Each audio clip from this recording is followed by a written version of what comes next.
ரசிகர்கள் எதிர்பார்த்து காத்திருக்கும் ரொம்ப முக்கியமான அப்டேட் ஜெயிலர் 2வது பாகத்தோட ரிலீஸ் தேதி. அதை பற்றி தான் ரொம்ப முக்கியமான அப்டேட் வந்து கிடைச்சிருக்கு.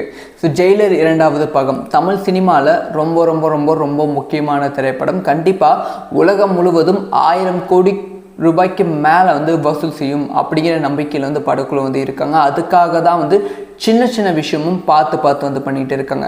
படத்தோட காஸ்டிங்கில் வந்து பெரிய பெரிய ஆர்டிஸ்ட், அதாவது நார்த் இந்தியாவிலேருந்து சில பேர், அதுக்கப்புறம் வந்து கேரளா, கர்நாடகா, ஆந்திராவிலேருந்து சில பேரை கேமியோவில் வந்து பண்ண வச்சுருக்காங்க. ஜெயிலர் முதல் பாகம் இந்த அளவுக்கு மக்கள் மத்தியில் ரீச் ஆனதுக்கும், முக்கியமாக நார்த் இந்தியாவில் அதிகமாக பேசப்பட்டதுக்கும், 700 கோடி வசூல் செய்ததற்கும் கேமியோவில் வந்து ரொம்ப முக்கியமான காரணம். அந்த ஒரு விஷயத்தை மீண்டும் வந்து ஜெயிலர் 2வது பாகத்தில் வந்து ஃபாலோ பண்ணுறாங்க. இது சூப்பராகவும் ஒர்க் அவுட் ஆக போகுது.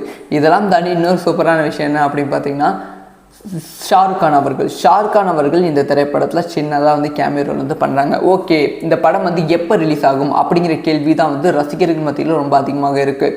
இதுக்கு முன்பு வந்து ஒரு டேட் வந்து பிளான் பண்ணியிருந்தாங்க. அதாவது படத்துக்கான ஷூட் வந்து ஆரம்பிக்கிற சமயத்தில் ஏப்ரல் 14ஆம் தேதி, அதாவது சன் டிவியோட பிறந்தநாள். சன் டிவியோட பிறந்தநாள் அன்றைக்கி ஏப்ரல் 14ஆம் தேதி படத்தை ரிலீஸ் ஆனால் கோடை விடுமுறைக்கும் கரெக்டாக இருக்கும். ஏப்ரல் மாதம், மே மாதம் கோடை விடுமுறைக்கு கரெக்டாக இருக்கும். அது மாதிரி பண்ணலாம் அப்படிங்கிற பிளான் தான் வந்து சன் டிவி வந்து இருந்துச்சு.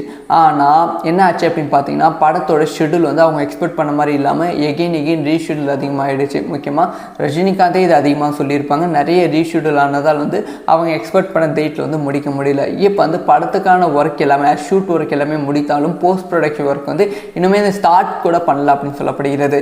சில பேர் என்ன சொல்கிறாங்க அப்படின்னு பார்த்தீங்கன்னா, ஆல்ரெடி வந்து போஸ்ட் ப்ரொடக்ஷன் ஒர்க் வந்து ஸ்டார்ட் ஆகிடுச்சு. ஆனால் என்ன விதமான அனௌன்ஸ்மெண்ட் பரபரப்பு இல்லாமல் நார்மலாக வந்து பண்ணிகிட்டு இருக்காங்க. ஒரு 50 to 60% முடிச்சுட்டு அப்புறம் தான் வந்து இது அஃபிஷியலாக வந்து ரிவீல் பண்ணுவாங்க அப்படிங்கிற செய்தி வந்து கிடச்சிருக்கு அப்படின்னு சொல்கிறாங்க. ஆனால் இது எந்த அளவுக்கு உண்மைன்னு தெரியல. இதெல்லாம் ஓகே, படம் வந்து எப்போ ரிலீஸ் ஆகும் அப்படிங்கிற கேள்வி தான் எல்லாத்துக்குமே இருக்குது. ஸோ படம் வந்து ஆல்ரெடி வந்து சூப்பர் ஸ்டார் ரஜினிகாந்த் ஜனவரி மாதம் ஒரு பேட்டி வந்து கொடுத்துருந்தாங்க. படத்தை வந்து ஜூன் மாதம் ரிலீஸ் பண்ண, ஜூன் 12ஆம் தேதி ரிலீஸ் ஆகும் அப்படிங்கிற விஷயத்த சொல்லியிருந்தாங்க. ஜென்ரலாக வந்து ஜூன் அப்படி சொல்லாமல் ஜூன் 12ஆம் தேதி ரிலீஸ் ஆகும் அப்படிங்கிற விஷயத்த வந்து சொல்லியிருந்தாங்க.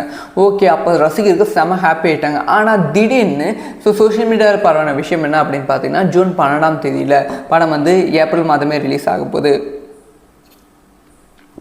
அப்படிங்கிற விஷயம் செமையாக வந்து பரவியது. இப்போ என்ன தகவல் வந்து கிடைச்சிருக்கு அப்படின்னு பார்த்தீங்கன்னா, மே மாதம் படத்தை ரிலீஸ் பண்ண படக்குழு வந்து பிளான் பண்ணிகிட்டு இருக்காங்க. வந்து மே மிடில், அதாவது கோடை விடுமுறைக்கு படத்தை வந்து ரிலீஸ் பண்ண போகிறாங்க. ஸோ கோடை விடுமுறைக்கு 2-3 திரைப்படம் வந்து தமிழகத்தில் வந்து டார்கெட் பண்ணுறாங்க. முக்கியமாக விஜய் அவர்களோட ஜனநாயகம் வந்து ஜனவரி மாதமே ரிலீஸ் ஆக வேண்டியது, ஆனால் ரிலீஸ் ஆகலை. அந்த திரைப்படத்தை தான், அதாவது ஜனநாயகம் திரைப்படத்தை தான் வந்து மே 4ஆம் தேதிக்கு அப்புறமா ரிலீஸ் பண்ண பிளான் பண்ணிட்டு இருக்காங்க.